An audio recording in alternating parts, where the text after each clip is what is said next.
하나님 말씀은 로마서 1장 8절에서 15절 말씀입니다.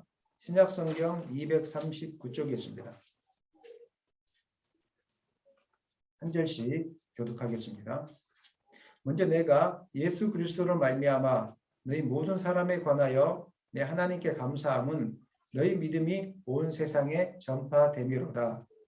내가 그의 아들의 복음 안에서 내 심령으로 섬기는 하나님이 나의 증인이 되시거니와 항상 내 기도에 쉬지 않고 너희를 말하며 어떻게 하든지 이제 하나님의 뜻 안에서 너희에게로 나아갈 좋은 길 얻기를 구하노라. 내가 너희 보기를 간절히 원하는 것은 어떤 신령한 은사를 너희에게 나누어 주어 너희를 견고하게 하려 함이니 이는 곧 내가 너희 가운데서 너희와 나의 믿음으로 말미암아 피차 안위함을 얻으려 함이라. 형제들아, 내가 여러 번 너희에게 가고자 한 것을 너희가 모르기를 원하지 아니하노니 이는 너희 중에서도 다른 이방인 중에서와 같이 열매를 맺게 하려 함이로되 지금까지 길이 막혔도다. 헬라인이나 야만인이나 지혜 있는 자나 어리석은 자에게 다 내가 빚진 자라. 그러므로 나는 할 수 있는 대로 로마에 있는 너희에게도 복음 전하기를 원하노라. 아멘. 하나님 말씀 제목은 다시 들어야 하는 복음이라는 제목으로 말씀을 나누겠습니다. 예수 안의 인생이 가장 큰 복된 인생인 줄 믿으시기 바랍니다. 예수를 알고 예수를 위해서 사는 인생이 가장 가치 있는 인생이고 행복한 삶을 사는 인생입니다. 그런데 사람들이 이것을 모르기 때문에 다른 곳에서 만족을 누리려고 하다가 실패하고 마음의 상처를 받고 살아가게 되는 것입니다. 그리스도인들은 누구든지 이 땅을 살면서 그냥 남들처럼 대충 세상에 이끌려서 살아가는 무의미하게 인생을 살아가는 인생의 전반기가 있습니다. 반대로 예수님을 만난 이후에 새로운 삶의 가치를 알고 새로운 소망을 가지고 진짜로 의미 있게 세상과 사람들에게 영적인 영향력을 끼치는 후반기가 있습니다. 바울이 그랬던 삶을 살았습니다. 바울은 인생의 전반기와 후반기가 완전히 달라졌던 그런 인생을 살았던 사람이었습니다. 인생의 전반기는 유대교의 전통에서 유대교에 푹 빠져 있었던 사람이었습니다. 그래서 유대교와 정면적으로 대치하는 예수교 믿는 사람들을 잡아 죽이려고 했던 사람이 바울이었습니다. 다메섹으로 가다가 예수님의 성령이 충만하게 임하니까 예수님을 만나고 달라졌습니다. 구약의 선지자가 예언했던 그 메시아가 바로 예수님이신 것을 성경을 통해서 분명하게 확신하고 다윗의 혈통으로 오신 분이 예수님이라는 사실을 분명하게 확신하고 난 다음에 그의 인생이 완전히 바뀌어지고 뒤집어지기 시작했습니다. 그래서 그 다음부터 그 인생의 중심에는 예수님밖에 없었습니다.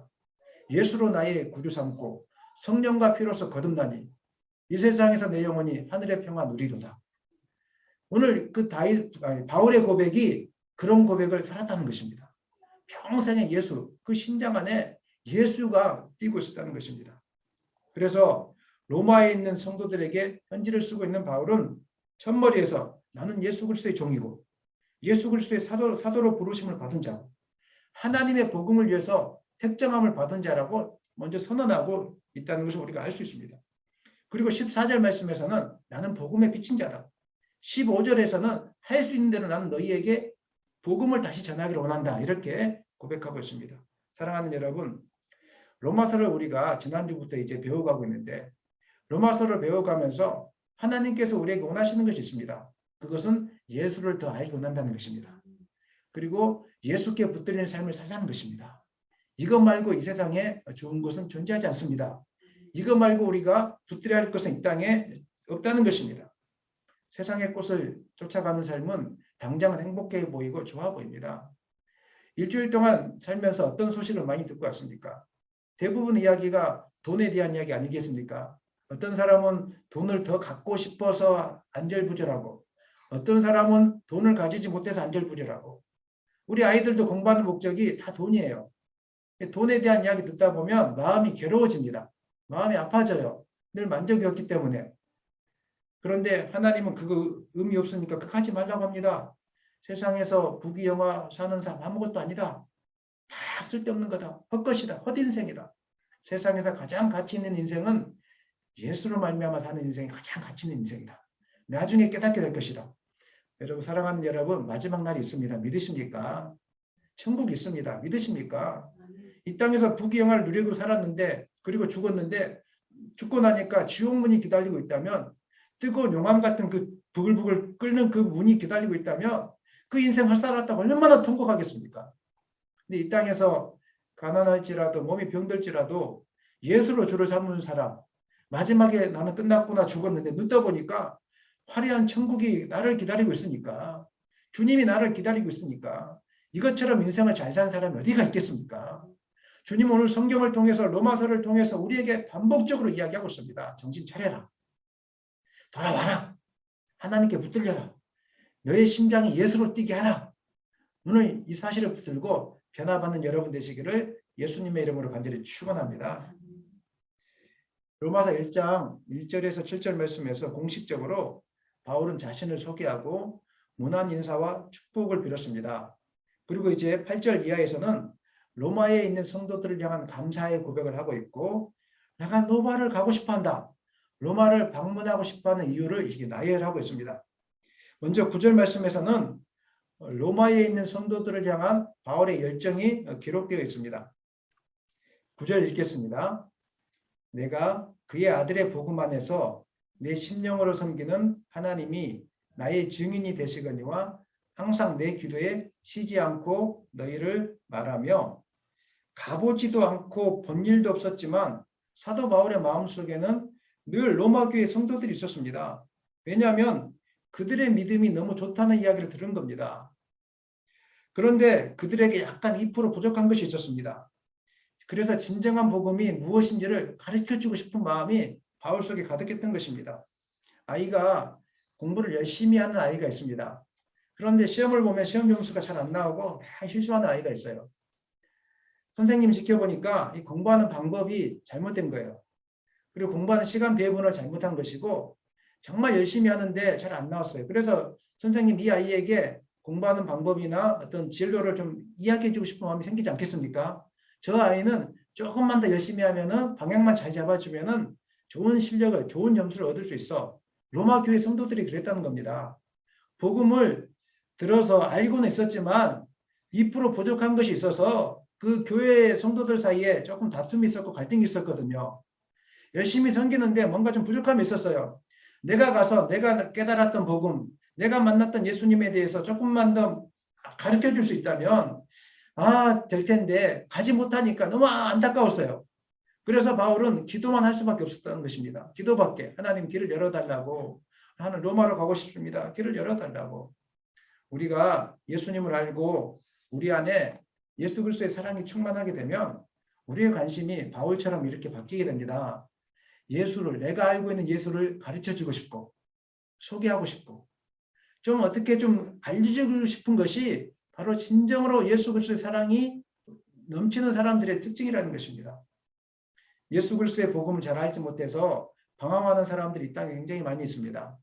제가 여러분들에게 개인적으로 신방을 받으십시오 이렇게 요청하는 것은 다른 게 아니라 각 개인별로 신방을 받다 보면 본인들은 잘하고 있는 줄 알았는데 하나님께서 그 가정마다 잘못된 방향으로 가고 있는 것들을 깨닫게 해주세요. 그래서 개인 신방이 중요한 겁니다. 개인 신방을 통해서 이 가정은 이렇게 좀 살았으면 좋겠습니다. 또 이 가정은 하나님 앞에 조금 더 이렇게 헌신했으면 좋겠습니다. 이런 것들이 있거든요. 전체적으로 할 수 있는 설교가 있지만 반대로 개인적으로 가정만이 알아야 될 설교가 있습니다.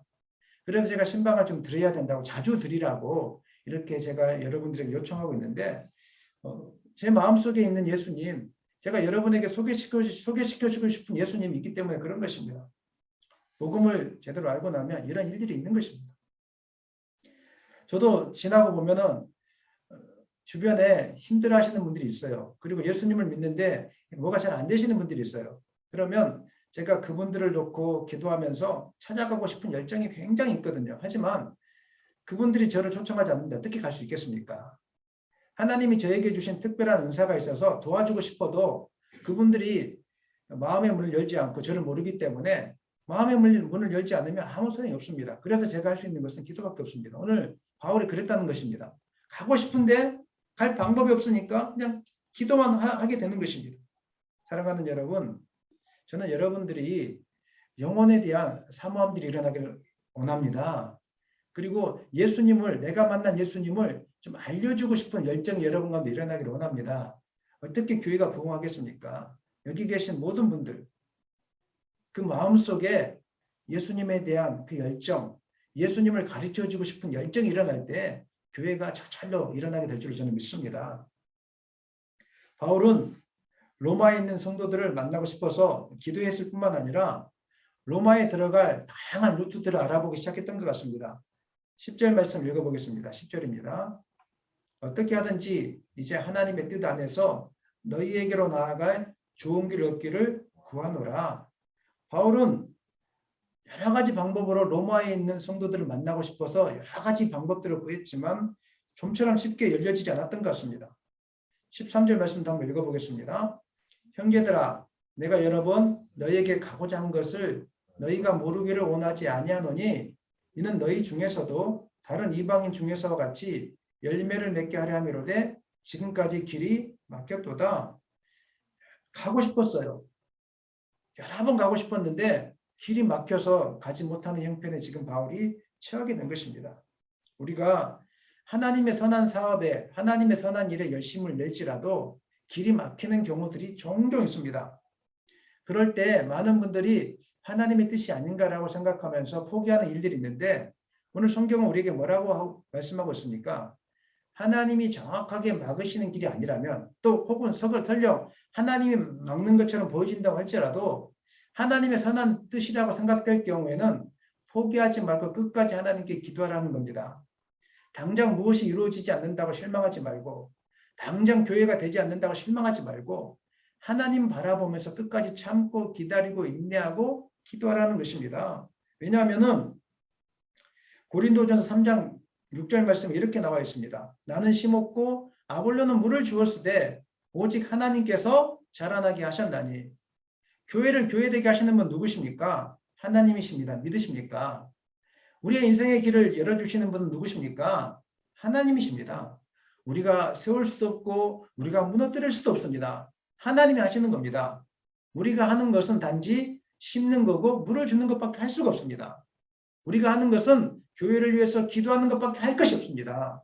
우리가 하는 것은 모여서 예배하는 것밖에 할 것이 없습니다. 우리가 하는 것은 함께 모여서 전도하는 것밖에 할 것이 없습니다. 나머지 교회를 이루시는 분은 하나님이십니다. 우리가 할 수 있는 대로 최선을 다해서 예배하고 기도하고 복음을 전한 다음에 나머지는 하나님께 맡기고 기도해야 됩니다. 여러분께 간절히 부탁드립니다. 환경을 보고 실망하지 않았으면 좋겠습니다. 지금 여러분이 있는 환경 속에서 영혼 구원을 위해서 기도하시는 분들이 있습니다. 자녀들이 돌아오기를 위해서, 남편이 돌아오기를 위해서, 친척들이 돌아오기를 위해서, 또 세종시에 잃어버린 영혼이 돌아오기를 위해서 기도하는 분들이 있습니다. 하지만 뜻대로 안 될 때가 많이 있습니다. 그럴지라도 실망하지 마시고 기도하십시오. 끝까지 포기하지 않고 기도하면 하나님이 역사하실 것입니다. 갈라디아서 6장 9절 크게 읽겠습니다. 우리가 선을 행하되 낙심하지 말지니 포기하지 아니하면 때가 이르면 거두리라. 아멘. 때가 이르면 거둡니다. 아멘입니까? 때가 이르면 거둡니다. 그래서 우리는 믿음의 경주를 할 때 인내로서 경주를 하는 것입니다. 끝까지 포기하지 않고 하나님께서 이루실 것을 믿고 우리는 나아가게 되는 것입니다. 물론 복음의 길 위에는 사탄의 방해도 많이 있습니다. 바울은 데살로니가 교회에 보낸 편지를 보면 바울이 편지를 보면 사탄의 방해로 가지 못했다 이렇게 기록하고 있습니다. 데살로니가전서 2장 18절 읽겠습니다. 그러므로 나 바울은 한 번, 두 번 너에게 가고자 하였으나 사탄이 우리를 막았도다.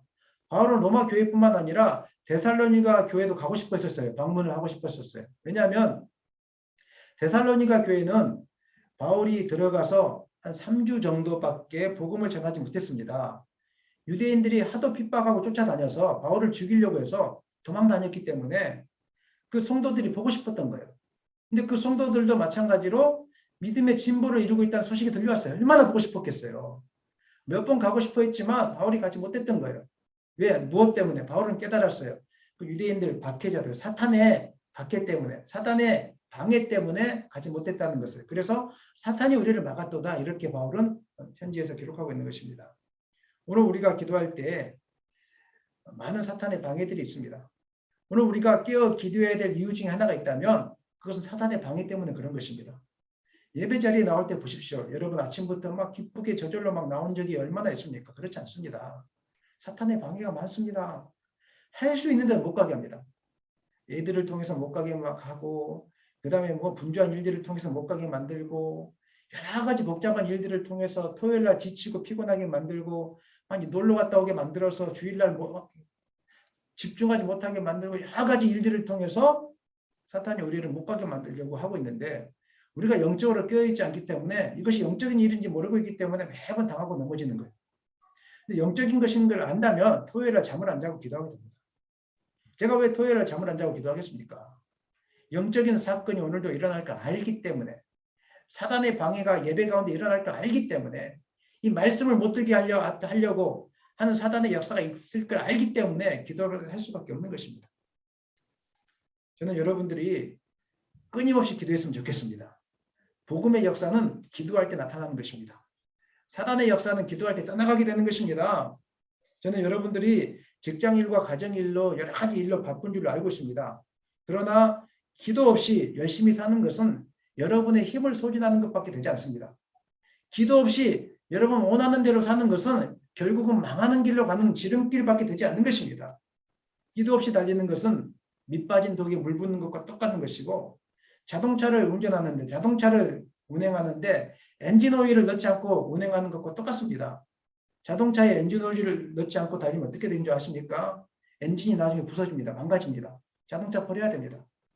하나님께 기도하지 않고 교회 사역을 하고, 하나님께 기도하지 않고 직장일을 하고, 하나님께 기도하지 않고 가정일을 꾸려가는 거, 나중에 엔진을 망가뜨리는, 전체 관계를 망가뜨리고 삶을 망가뜨리고, 해보십시오. 되는 일이 하나도 없어요. 뭔가 되는 것 같은데 늘 마음에 불안함이 찾아오고 갈등밖에 없어요. 사람들 관계 다 깨지고. 모르는 거예요. 이게 영적인 데 있다는 걸 모르기 때문에 우리는 기도를 너무 소홀히 하고 있어요. 사랑하는 여러분, 우리가 하나님의 일을 할 때 하나님께서 막으시는 것인지 사탄이 막는 것인지 구별할 때도 있지만 구별하지 못할 때도 많이 있습니다. 하지만 중요한 것은, 오늘 말씀을 통해서 중요한 것은 기도하라는 겁니다. 여러분 깨어 기도하십시다. 아멘. 쉬지 말고 기도하십시다. 아멘. 그럼 저를 따라 하십시다. 기도만이 살 길입니다. 포기하지 말고 기도합시다. 평생의 시간을 기도로 채울 수 있는 여러분 되시기를 예수님의 이름으로 간절히 축원합니다. 그렇다면 왜 바울이 그토록 로마에 가고 싶어 했을까요? 구체적인 이유가 11절에 기록되어 있는데 11절 읽겠습니다. 내가 너희 보기를 간절히 원하는 것은 어떤 신령한 은사를 너희에게 나누어 주어 너희를 어떻게 한다고요? 견고하게 하려 함이니. 먼저 바울은 신령한 은사를 로마교회 성도들에게 나누어 주어서 그 성도들, 교회 공동체를 견고하게 세우기 하기 위해서 너희들에게 가서 복음을 전하고 싶다. 이렇게 지금 말씀을 하고 있습니다. 바울이 말하는 은사가, 이 신령한 은사가 무엇인지 우리가 구체적으로는 알 수 없습니다. 성령의 은사일 수도 있고 뭐 다양한 것일 수도 있습니다. 하지만 본문 전체 흐름을 볼 때 로마 교회를 영적으로 유익하게 세울 어떤 가르침일 수도 있고, 혹은 하나님께서 자신에게 베푸시는 은혜를 나누는 간증을 통해서 우리가 교회를 견고하게 세울 수 있지 않겠습니까? 최근에 인도네시아에 있는 친구를 통해서 이야기를 들었는데, 인도네시아에는 교회가 많이 있다고 합니다. 그런데 목사님이 부족해서 순회 사역자가 많이 있는데 순회 사역자들이 돌아다니면서 교회 예배를 인도하신대요. 근데 이분들이 목사님 안 계실 때는 어떻게 하냐면 자기들끼리 일어나서 춤을 추면서 찬양하고 또 기도하고, 그 다음에 자기들끼리 나와서 하나님께서 역사하신 일들에 대해서 간증을 한대요. 근데 그 예배가 그렇게 뜨겁답니다. 생각해 보세요. 우리 한국교회는 목사님들이 많은데도 예배가 안 뜨거울 때가 많이 있는데, 이분들은 목사님이 안 계시니까 자기들끼리 그냥 예배 드리고 싶어서 막 찬양하고 기도하고 춤을 추고 간증하고, 우리 교회도 내년부터는 좀 간증자를 세워서 간증을 해야 되나 이런 생각들을 좀 하고 있는데, 이런 일들이 많이 있었으면 좋겠습니다. 기도를 통해서 여러분들의 삶이 다 간증, 하나님이 역사하시는 간증들이 좀 많아져서 주일날 나왔을 때 목사님 하나님이 역사하셨습니다. 할렐루야. 목사님 성령님이 역사했습니다. 할렐루야. 이런 간증들이 많아진다면 우리가 교회에 나오고 싶지 않겠습니까? 우리의 믿음이 견고해지지 않겠습니까? 그리고 바울은 또 로마에 있는 성도들에게 자기가 만난 예수님, 진정한 복음이 무엇인지를 아마 가르쳐주고 싶었을 것입니다. 이것이 바로 다 신령한 은사 속에 포함된다는 것입니다. 본문에 의하면 로마에 있는 성도들은 그렇게 믿음이 없는 성도들은 아니었습니다. 그들의 믿음은 이미 세상에 소문이 날 정도로 아주 그냥 좋은 믿음이었습니다. 아마 인도네시아에 있던 또 혹은 복음을 전했지만 목사님들이 없던 아프리카나 이런 곳에 있던 성도들이 드렸던 예배의 모습을 아마 로마 교회 성도들이 가지고 있지 않았을까라는 생각을 해보는데 8절 말씀 읽어보겠습니다. 먼저 내가 예수 그리스도로 말미암아 너희 모든 사람에 관하여 내 하나님께 감사함은 너희 믿음이 온 세상에 전파됨이로다.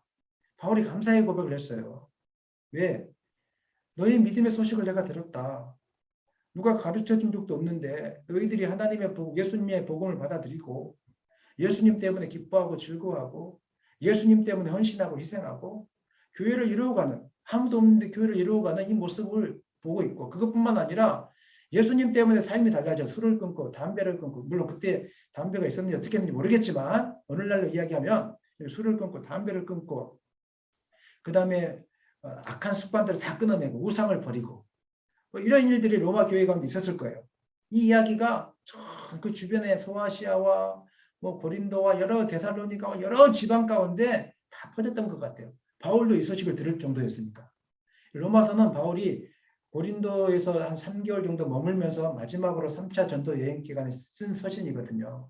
이 소식을 들은 거예요. 그러니까. 얼마나 기뻤을까? 얼마나 보고 싶었을까?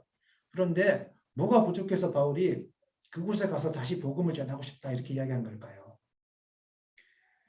아무리 소문난 교회일지라도 이 본문을 통해서 알 수 있는 것은 아무리 소문난 교회일지라도 다 연약하고 문제가 있다는 사실을 오늘 본문은 우리에게 이야기해 주고 있습니다. 대한민국 땅에 큰 교회들이 많지 않습니까? 그런데 그 교회도 다시 복음을 들어야 됩니다. 왜냐하면 복음의 어떤 모양, 폼이 흩어져 있기 때문에. 초창기에는 열심히 믿었지만 그 가운데 폼이 흩어져서 서로 싸우고 갈등하고 빨간색과 파란색이 서로 막 싸우면서 그렇게 복음과 상관없는 일들을 하고 있기 때문에 폼이 다 흩어져서 세상에 욕을 얻어먹고 있기 때문에 다시 복음을 드려야 될 것이 바로 큰 교회일 수 있습니다.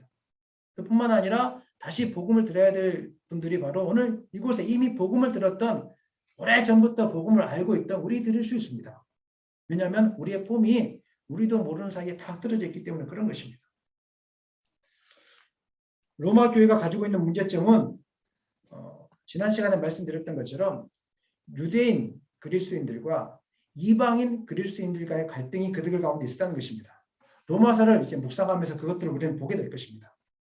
유대인 성도들은 예수를 구약에서 말씀하고 있는 메시아가 분명하지만 구약 율법을 문자적으로 지켜야만이 구원을 얻을 수 있다고 추가적으로 계속 이야기했습니다. 구약 율법을 지켜야지 구원을 받을 수 있어. 예수도 믿어야 되고 구약 율법도 지켜야 돼. 구약 율법을 지키지 않으면 안 돼. 이런 구원관 속에 빠져 있었습니다. 그리고 그들은 자랑이 있었는데 그것이 무슨 자랑이었냐면 우리는 아브라함의 자손이야. 아브라함의 혈통을 가지고 있어. 그리고 자신들만이 유일하게 하나님의 말씀을 받았고 자신들만이 하나님의 말씀을 가르칠 수 있는 특권을 갖고 있다고 자랑했습니다. 뿐만 아니라 자신들만이 이 땅에서 선택받은 언약 백성이라는 우월 의식 속에서 이렇게 교회를 운영하고 있었다는 것입니다. 그렇기 때문에 이 사람들은 이방인들을 무시했습니다. 너희들은 엉망이야. 무시했습니다. 반대로 이방인 성도들은 그리스도 안에 자유하라. 이 자유를 잘못 이해해서 방종으로 끌고 갔습니다. 그들은 개종해서 그리스도인들이 되었지만 이방 풍습과 생활 강습을 버리지 않았습니다. 이전에 했던 그 모습을 그대로 가지고 다니면서 예수님을 똑같이 믿기 시작한 거예요. 이전에 우상을 섬기던 그런 습관을 쫓아서 이전에 악한 습관들 사기치고 도둑질하고 거짓말하고 이런 습관들을 쫓아서 간음하고 이런 습관들을 쫓아서 버리지 않고 그대로 예수님을 믿고 있는 거예요.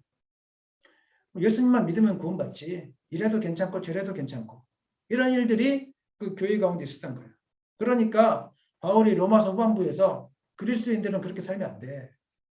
그리스도인들은 악을 악으로 갚으면 안 되고 선으로 악을 이기는 삶을 살아야 돼. 이전과 다른 삶을 살아야 된단 말이야. 이렇게 하면서 바울이 후반부에 기록하고 있습니다. 로마 교회의 갈등은 사실은 현재 오늘날 우리 전 세계 교회, 한국 교회를 포함해서 전 세계 교회들이 갖고 있는 문제점일 수 있습니다.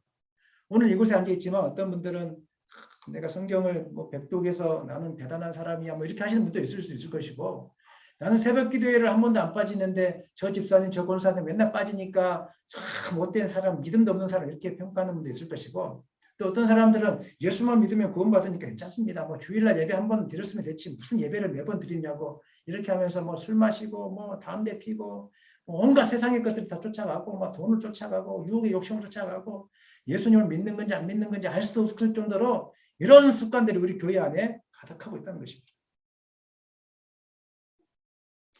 이러한 삶을 살지 않기 위해서 바울은 우리에게 분명하게 이야기하고 있습니다.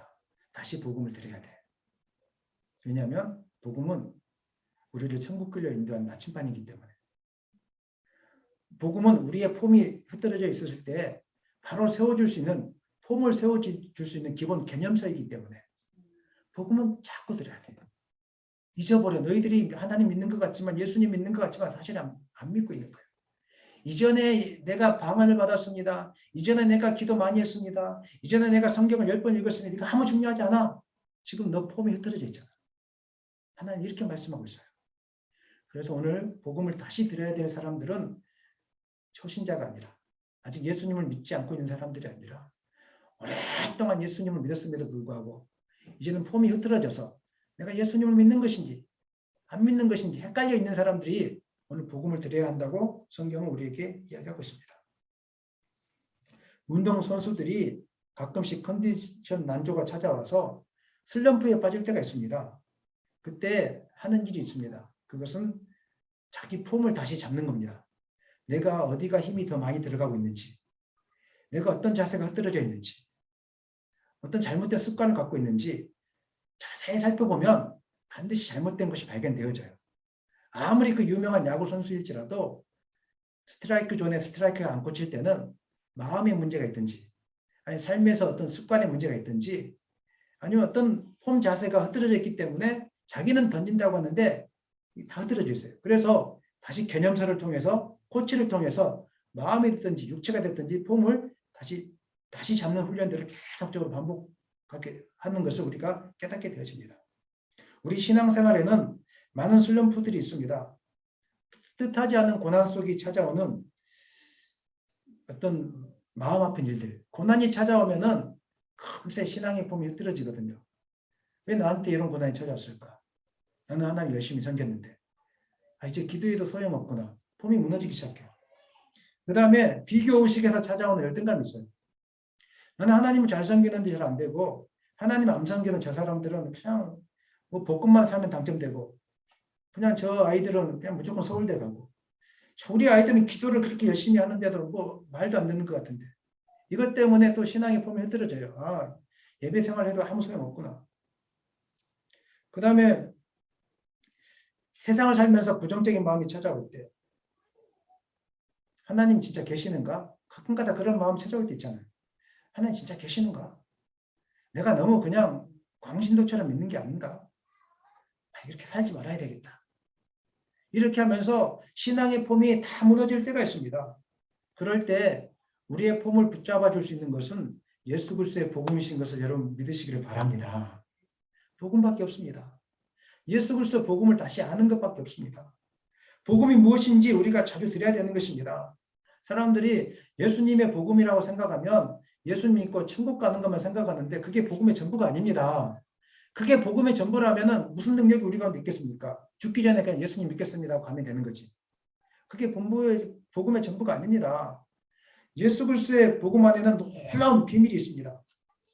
예수 그리스도의 복음을 우리가 정확하게 깨닫고 나면 첫 번째로 하나님의 살아계심에 대한 분명한 확신이 생깁니다. 사랑하는 여러분, 하나님은 전능하신 하나님이신 것을 믿어지십니까? 우리와 함께 계신 분이신 것을 믿어지십니까? 복음이 정확하게 우리 가운데 들어오면 하나님의 존재에 대한 사실, 확신이 우리 가운데 들어온다는 것입니다. 그 다음에 하나님이 어떤 분이신지를 깨닫게 되어집니다. 하나님은 사랑의 하나님, 하나님은 심판하시는 하나님, 하나님은 불꽃 같은 눈동자로 우리를 지켜보시는 하나님, 하나님 우리의 병을 고쳐줄 수 있는 하나님, 우리 아멘도 좀 하십시다. 하나님은 우리를 세워주실 수 있는 하나님, 하나님 우리의 길을 열어주시는 하나님, 우리의 모든 필요를 채워주시는 하나님, 이 하나님에 대해서 알기 시작한다는 것입니다. 그 다음 세 번째로 임하는 것이 있습니다. 복음이 우리 가운데 깨닫게 되어지면.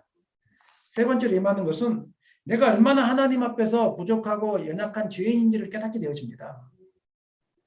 하나님을 알지 못할 때, 복음을 알지 못할 때 내 힘으로 충만하게 살아갑니다.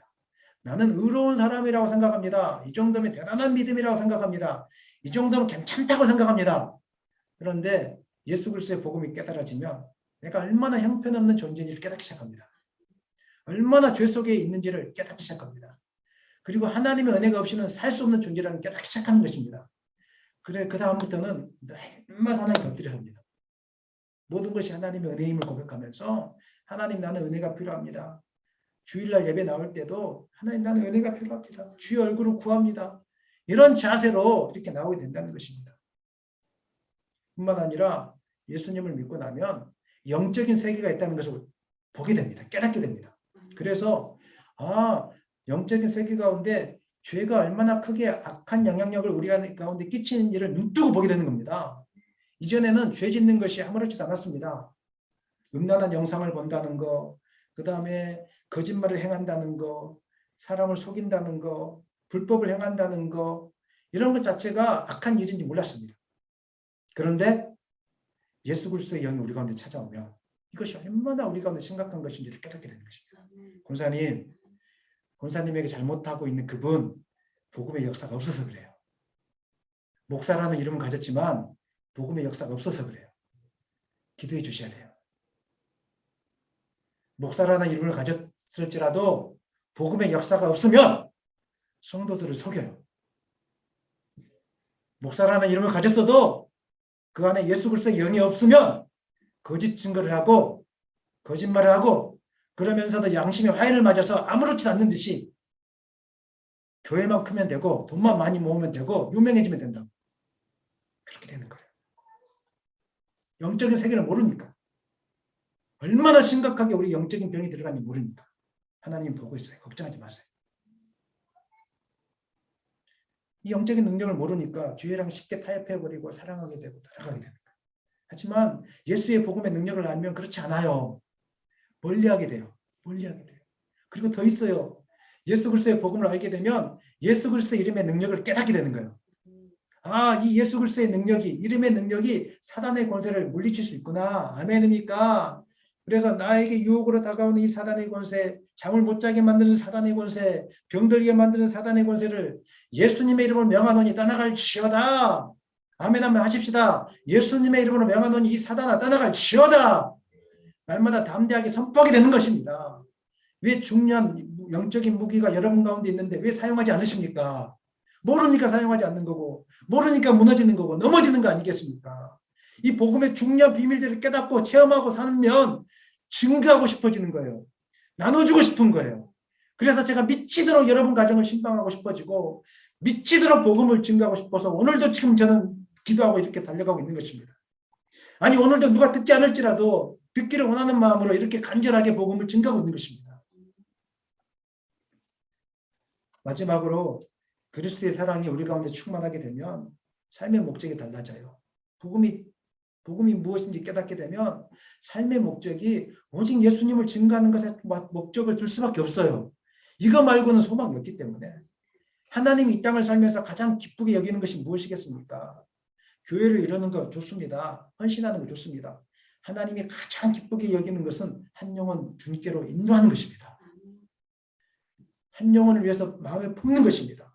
바울이 그래서 로마의 교회에 있는 성도들을 향해서 마음에 품고 기도했다고 말씀하고 있지 않습니까? 여러분 진짜로 예수님 믿고 있고 내 안에 복음을 깨달았다면 예수님을 증거하기 위해서 기도할 수밖에 없습니다. 하나님, 나는 입술이 연약합니다. 나를 통해서 예수님의 복음이 증거되게 도와주십시오. 우리 부모님이 주님을 믿게 도와주십시오. 저렇게 내버려두면 지옥 갑니다. 저렇게 내버려두면 엉망진창 살다가 사단에게 매여 살다가 끝납니다. 저건 신앙의 모습이 아닙니다. 하나님 도와달라고 애타게 기도할 수밖에 없어요. 여러분 정신 차리셔야 됩니다. 나만 잘 믿고 이렇게 살면 안 됩니다. 하나님의 복음이 들어오면 그냥 미치도록 복음을 증거하고 싶어서 입을 열어 미치도록 증거하고 싶은 것입니다. 바울이 로마 교회 성도들에게 이 복음이 알려져서 하나님의 은혜로 이방인들에게 역사했던 복음의 역사가 로마 교회 성도들에게도 일어나기를 원한다고 고백하고 있습니다. 13절 중반절 15절에 이렇게 이야기하고 있습니다. 다 같이 읽겠습니다. 그러므로 나는 할 수 있는 대로 로마에 있는 너에게도 복음 전하기를 원하노라. 계속 복음 전하기를 원한다고 바울은 이렇게 이야기하고 있고 13절 읽어보겠습니다. 이는 너희 중에서도 다른 이방인 중에서와 같이 열매 맺게 하려 함이로되. 바울의 가슴 속에서는 늘 그냥 이방인 교회에서 일어났던 역사가 너희 교회 가운데 일어나기를 원한다. 오늘 하나님 우리 교회에 주신 말씀이에요. 로마의 교회에 보낸 바울의 서신은 하나님 우리 교회에 전하는 말씀이에요. 은빛교회 성도들아, 나는 너희들이 인도네시아 교회에서 있었던 역사가 은빛교회 가운데 일어나기를 원한다. 춤추며 기뻐하고 찬양하는 그런 역사가 은빛교회 가운데 일어나기를 원한다. 복음 때문에 헌신하고 수고하는 역사가 은빛교회 가운데 일어나기를 원한다. 기도하다가 사단의 역사가 떠나가는 역사가 은빛교회 가운데 일어나기를 원한다. 기도하다가 병이 고쳐지는 역사가 은빛교회 가운데 일어나기를 원한다. 너희들 기도 가운데 영혼 구원의 역사가 은빛교회 가운데 일어나기를 원한다. 그래서 나는 너희들에게 복음을 전하고 싶다. 이것이 오늘 우리 교회를 향한, 아니 오늘 모든 예배에 참여하고 있는 성도들을 향한 하나님의 메시지라는 것을 기억했으면 좋겠습니다. 오늘날 많은 성도들이 왜 무기력하게 살고 있습니까? 예수 그리스도의 복음을 증거하는 일을 왜 부끄럽게 여기고 있습니까? 복음의 능력을 알지 못하기 때문에, 이 복음의 내용을 알지 못하고 있기 때문에 그런 것입니다. 그러나 사랑하는 여러분, 어제나 오늘이나 내일이나 예수 그리스도의 복음은 능력입니다. 예수 그리스도의 복음은 능력입니다. 그래서 우리는 복음이 무엇인지 알기에 힘써야 되고, 이 복음이 능력에 대해서 우리가 훈련받고 공부해야 되는 것입니다.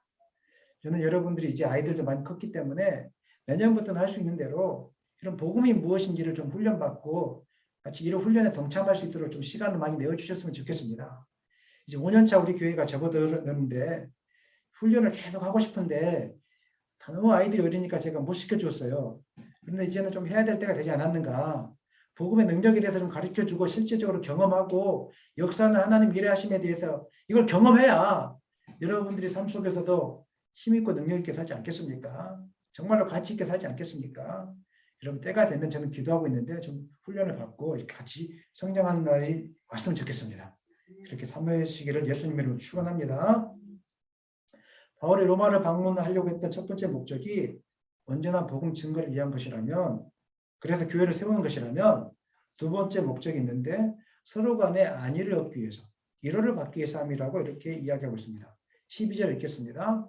이는 곧 내가 너희 가운데서 너희와 나의 믿음으로 말미암아 피차 안위함을 얻으려 함이라. 아멘. 안위함을 얻는다는 것은 위로를 얻는다 이런 뜻입니다. 목회자이든지 성도든지 위로가 다 필요합니다. 일주일 동안 얼마나 힘들게 삽니까? 직장생활도 힘들어요. 하지만 목회일도 사실 말하지 못할 정도로 힘든 부분들이 많이 있습니다. 그거는 여러분들에게 구체적으로 이야기해 줄 수가 없어요. 힘들지만 사명이기 때문에 달려가는 거예요. 우리는 모두가 연약한 인간인지라 위로가 필요해요. 어떻게 위로를 받을 수 있겠습니까? 권사님, 집사님, 어떻게 위로 받을 수 있겠습니까? 먹을 거 많이 먹고, 물론 그것도 도움이 되겠죠. 하지만 우리 안에 진정한 위로가 있습니다. 그 위로가 무엇이겠습니까? 하나님의 역사하심에 대한 간절한 소망의 소식을 듣는 겁니다. 저 가운데 위로가 있어요. 제가 말씀을 전했는데 목사님 말씀 듣고 나니까 제가 그동안 잘못 살았습니다. 오늘부터 제가 똑바로 살기를 결단했습니다. 그리고 일주일 동안 그렇게 참으면서 인내하면서 기도하면서 살아왔습니다. 이 이야기를 들으면 저는 힘이 나고 신이 납니다. 뿐만 아니라 목사님 말씀 듣고 제가 기도하기로 작정했습니다. 그래서 오전 예배에 막 기도 시간에 나오는 거 보면 제가 막 살아 숨쉬는 역사가 확 바울에게 힘이 되었던 사람들이 있죠. 어떤 사람들입니까? 로마 교회 성도들을 바라볼 때, 데살로니가 교회 성도들을 바라볼 때 힘이 되어졌어요. 여러분들은 언제 힘을 얻습니까? 교회 와서 말씀을 통해서 하나님의 위로를 받을 때, 그리고 하나님의 살아계심을 이야기를 들을 때, 성도들과의 교제를 통해서 하나님은 살아계시니까 집사님 힘내세요. 이 말을 들을 때 다 쓰러져가고 남들은 세상의 방법을 이야기해 주는데 전화해서 권사님이 걱정하지 마 집사님. 하나님이 다 계셔. 나도 그렇게 살았어. 근데 하나님께 기도하니까 다 되더라. 얼마나 힘이 나는 일입니까? 집사님 하나님이 다 이루십니다. 아멘. 권사님 하나님이 다 해주신대요. 아멘. 우리 이런 이야기 들으려고 교회 나온 게 아니겠습니까? 사랑하는 여러분, 목회자와 성도의 관계는 상호 위로하고 격려하는 관계라는 사실을 기억했으면 좋겠습니다. 세상 사람들처럼 먹고 마심을 통해서 위로받는 관계가 아니라 하나님의 말씀을 통해서 복음을 통해서 은혜 나눔을 통해서 서로 위로하는 관계라는 이 사실을 기억하고 우리가 함께 서로를 위로함으로 세워나가는 공동체가 되었으면 좋겠습니다.